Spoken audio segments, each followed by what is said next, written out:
Alright, hey, this is Oderus Urungus, and you're watching The Live Addiction with Oderus Urungus on The Live Addiction, where I've been looking that way the whole fucking time.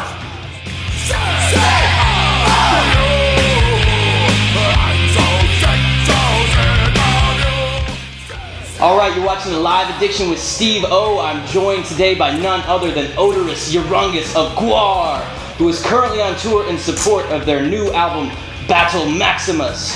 Oderus, tell us, what was it like recording Battle Maximus, the first album since Vladis Maximus' passing?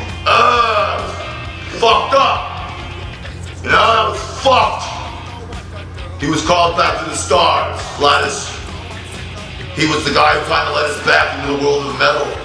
You know, without him, we were fucked. But it took about 3 seconds for me to realize that with Vladis gone, it was an opportunity for me to hog more of the credit. So we blew the horn of hate, summoned the Maximus clan, and they fought the mighty Battle Maximus. And at the end of it, Pustulus emerged victorious. He's got the job, he's kicking ass, we recorded the album, it is fucking amazing. Unlike most bands that start good and get shitty, GWAR started shitty and is getting better all the fucking time. After all, we are immortal. There's a petition currently going around trying to get GWAR to play the Super Bowl halftime show. The Super Bowl is notorious for being a who's who celebrity event with millions of people watching worldwide. What would you do if you had the chance to be in the same building as all of Hollywood's elite? Well, I mean, I would kill them all, obviously. I mean, everyone in the world could sign that fucking petition, and then their pets, and they still wouldn't invite us to the fucking Super Bowl. If we wanted to play the Super Bowl, we would play the Super Bowl. We would actually play in the game, and we would fucking rip the other teams apart until the playing field resembled the slaughtered grounds of Verdun. Then, at the halftime show, we would still have Bruno Mars, we would still have Jay-Z, we would still have every useless corporate bullshit artist there is out there, but they wouldn't be performing, they would be begging for their miserable lives as they got fed to the fucking meat grinder. Beyonce and Jay-Z go in together. What do you think about this whole Miley Cyrus phenomenon? I couldn't give a fuck. I couldn't give a fuck about Miley Cyrus. You know what I give a fuck about? I give a fuck about the fact that people give a fuck about Miley Cyrus. Who gives a fuck about Miley Cyrus? Isn't there more important shit on the menu, like toppling the world's elite and crushing the rotten edifice that your entire world sits upon? Fuck people who think Miley Cyrus sucks. Did you see I think she sucks though. Did you see Lords of Salem, Rob Zombie's new flick? Why is everyone always trying to get me to talk shit about Rob? I never said shit about Rob, except the fact that his wife can't act. And also the fact that I hate his music and his imagery is regurgitated shit that other people did better. But that's not talking shit.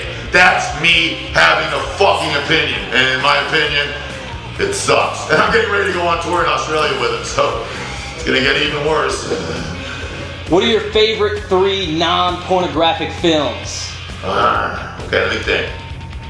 Just off the top of my head, I'll take Stanley Kubrick's Clockwork Orange. I will take Sam Peckinpah's Cross of Iron. And I will take George Romero's Night of the Living Dead. Would you ever consider settling down with one human female for the rest of your existence? And if so, who would that be and why? No, I would not. Humans do not have big enough vaginas to accommodate the cuttlefish. I tend to make my own hole, or take a hole that exists and make it bigger, which usually kills them immediately. Not really good for a long-term relationship. What I would settle down with, if I could find one, is a living blue whale. I've had sex with plenty of dead blue whales, but the blue whale is the only creature on the planet with a vagina big enough for the cuttlefish. So, if I could find a living one, I would hook up with her, but you humans have done a pretty good job of scaring them into the deeper, darker realms. Tell me what a day in the life of Oderus Urungus consists of from start to finish. Well, I wake up, but I didn't sleep. I was motionless, except I was masturbating furiously. My eyes were closed, but I was wide awake. I stayed that way until I know for a fact that the 9-ton crack folder is in the dressing room. I come in, smoke it in one gigantic hit. Then I do fucking idiotic interviews for hours on end where people ask me stupid questions about Rob Zombie. Then, finally, that's over. I get to do the show where we fucking rage, rock, kill, rape, and maim. Then, I lay down and it starts all over again. Masturbating furiously, repeat, repeat, repeat. You're pretty open about your drug and alcohol consumption. That's because I'm an addict. You gotta be. That's what they tell you to do in the rooms. What about the kids? Do you have a message for the kids? I'm coming for you. I'm coming on you. I'm not like the priest or the cop or the teacher. I'm not gonna lie to you. I'm gonna fuck you in the ass, kid. Thank you so much for your time, Oderus. Oh no, thank you. I enjoyed the fuck out of this.